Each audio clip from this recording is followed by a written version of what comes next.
ഞാനിന്നേ പെട്ടെന്നൊരു ബ്രേക്ക്ഫാസ്റ്റ് റെഡിയാക്കാൻ വേണ്ടിയിട്ട് 2 മുട്ട ഒന്ന് ബീറ്റ് ചെയ്ത് വെച്ചിട്ടുണ്ടേ. പിന്നെ ഒരു 5 സ്ലൈസ് ബ്രെഡും എടുത്തിട്ടുണ്ടേ.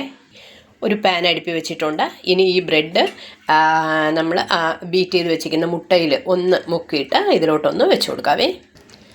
ഇതാ വെച്ചിട്ടുണ്ട്. ഇതൊന്ന് ഒരു സൈഡ് ഒന്ന് ഫ്രൈ ആയി വരട്ടെ. ഇത് മുട്ടയിൽ മുക്കി വെച്ചിട്ടുണ്ട്. നല്ല വൈറ്റമിൻ ഉള്ളതാണ്, കുട്ടികൾക്ക് ഇഷ്ടമുള്ളതുമാണ്. പെട്ടെന്ന് അവർക്ക് കഴിച്ചിട്ട് പോകാനും പറ്റും. അതിന് വേണ്ടിയിട്ട് നമുക്ക് ഈസി ആയിട്ട് തന്നെ നമുക്ക് ഉണ്ടാക്കിയെടുക്കാനും പറ്റും. ഓക്കെ, ഇതൊന്ന് ഒരു സൈഡൊന്ന് ഫ്രൈ ആയി വരട്ടെ.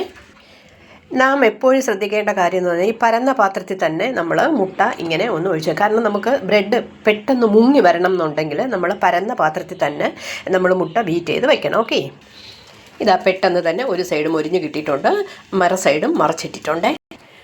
ഇതാ അങ്ങനെ നിമിഷ നേരം കൊണ്ട് അടിപൊളി ബ്രേക്ക്ഫാസ്റ്റ് റെഡിയാക്കിയിട്ടുണ്ട്. കുട്ടികൾ പെട്ടെന്ന് തന്നെ എടുത്ത് കഴിച്ചിട്ട് പോവുകയും ചെയ്യും. അവർക്ക് കഴിക്കാൻ ഒരുപാട് സമയവും വേണ്ട, എന്നാൽ നല്ല ഹെൽത്തി ആയിട്ടുള്ള ബ്രേക്ക്ഫാസ്റ്റുമാണിത്. അപ്പോൾ നമുക്കിപ്പോൾ ഈ സ്കൂളൊക്കെ തുറന്നിരിക്കുന്ന സമയത്ത് ഇങ്ങനെ ഒരു ബ്രേക്ക്ഫാസ്റ്റ് ഉണ്ടാക്കിയാൽ അവർക്കും ഗുണമായിരിക്കും, നമുക്കും സമയലാഭമായിരിക്കാം, കുട്ടികൾക്ക് നല്ല വൈറ്റമിനുള്ള ആഹാരവും കുട്ടികളുടെ ഉള്ളിൽ പോവുകയും ചെയ്യും. ഓക്കെ, അപ്പോൾ എല്ലാവരും ഇങ്ങനെ ഒന്ന് ട്രൈ ചെയ്ത് നോക്കണേ.